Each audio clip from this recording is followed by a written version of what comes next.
Betejë mbi Allashez dhe djegja e Runicës ishte vazhdimësi e betejës që ishte zhvilluar në Preshev, Miratos, Llojan dhe Vakcinc, sepse arradhat partizane edhe për shkak atyre humbjeve të mëdha sërish ishin organizuar me ndihmën e disa njësive tjera çetnike nga Serbia qendrore dhe njësi bullgare që u ishin bashkangjitur në betejat përfundimtare kundër arnautëve siç thonin ata. Sërish do të mbështetemi te autori Kerimlita lidhur me kronologjinë e kësaj lufte. Ai kështu e përshkruan këtë. Me 22 shtator, në mes Vakcincës dhe Llojanit, u ndeshën me forcat vullnetare të Sulhotlës, me çka ata u tërhoqën në drejtim të Runicës. Këto njësi partizane ja dhan flakën fshatit, i pushkatuan në 10 banor të tij. Në flakën e zjarrit u dogjën 2 gra, 3 vajza dhe 4 fëmijë të vegjël. Niko Vukčević, komandant brigade, e pranon se ja kishte vënë zjarrin Runicës. Ai shprehimisht thot: "Fshatarët ishin kundër formacioneve tona, prandaj urdhërova të digjet i tërë fshati. Të nesërmen, brigada partizane dogjën disa shtëpi të fshatit Glazhna dhe Jamusin Brezës. Forcat vullnetare shqiptare nën komandën e Sulhotlës dhe Abdyl Durrës ishin vendosur te Guri i Zi, ndërmjet fshatrave Strim dhe Brez. Me 24 shtator, forcat partizane nga Breza morën rrugën për në Brodec. Ato para se të arrinin te Guri i Zi, u ndeshën me forcat vullnetare shqiptare. Atë ditë të kopshme, herët në mëngjes, njësitë partizane ishin futur në Runicë. Ballavaqimin e parë kishin pasur me disa burra që po qëndronin vigjilent para një rreziku që po i afroi fshatit. Të parët që ranë dëshmor në këtë betejë ishin Destan Iseni, Rasim Haliti, Rakip Yashari dhe Ramiz Osmani.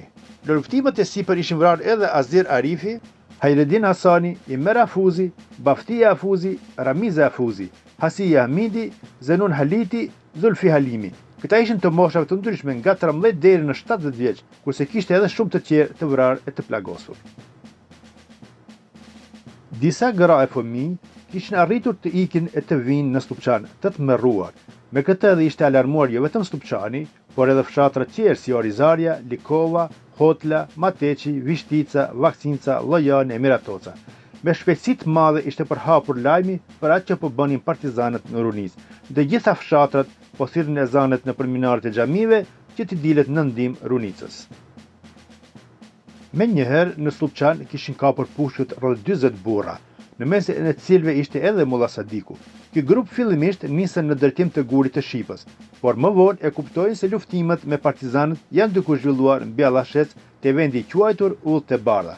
Dhe menjëherë lëshon për lumi dhe të bëhen te mulliri i Haxhi Elmiut. Fillimisht grupi kishte qenë i paorganizuar, sepse të gjithë kishin dalë në shpejtësi, kush si ka mundur. Por Arif Osmani u thot se nuk bën kështu të paorganizuar ta vazhdojmë rrugën. Menjëherë merr vesh që ai të udhëheq deri te vendi ku po zhvillohet betejë.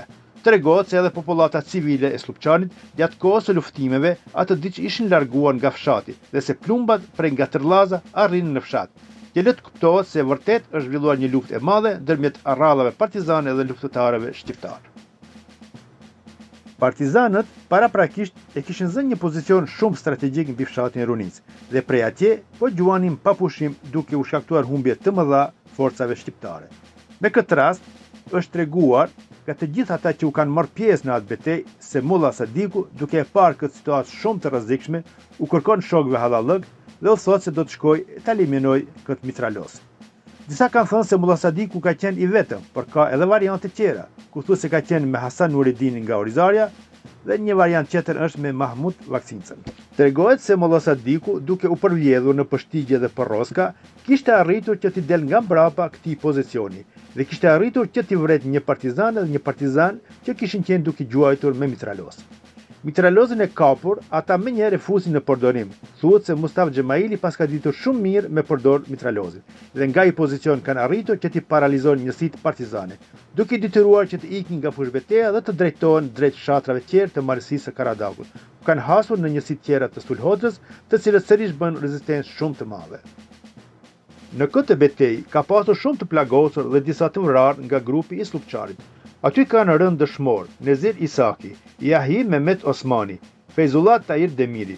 Të plagosur kanë qenë Arif Emin Osmani, Nazim Ramadani, Bayram Kadriu, Sahit Rakip Rushiti, Shahip Ramadan Ibrahimi, Feris Ramadan Haliti e tjerë. Kufomat e të vrarëve u varrosën në fshatin Slupçan. Bashkë me ata u varros edhe dëshmori Hesat Fazliu nga Miratoci, i cili atë ditë bashkë me shumë burra të tjerë nga Miratoci ju kishin përgjigjur thirrjes për luftë në mbrojtje të Runicës. Pas kësaj betejë, lufta vazhdoi edhe më tej, duke hasur vazhdimisht në rezistencën e luftëtarëve shqiptar, që po ju hiqte sulh hotla, të cilët po i shkaktonin humbje të mëdha forcave armike, duke i detyruar që të ikin nga Karadauku dhe të strehon në fshatrat Banjane, Gornjane dhe Çuçer, derisa u kanë arritur forcat tjera çetnike dhe bullgare nga vendet e tjera.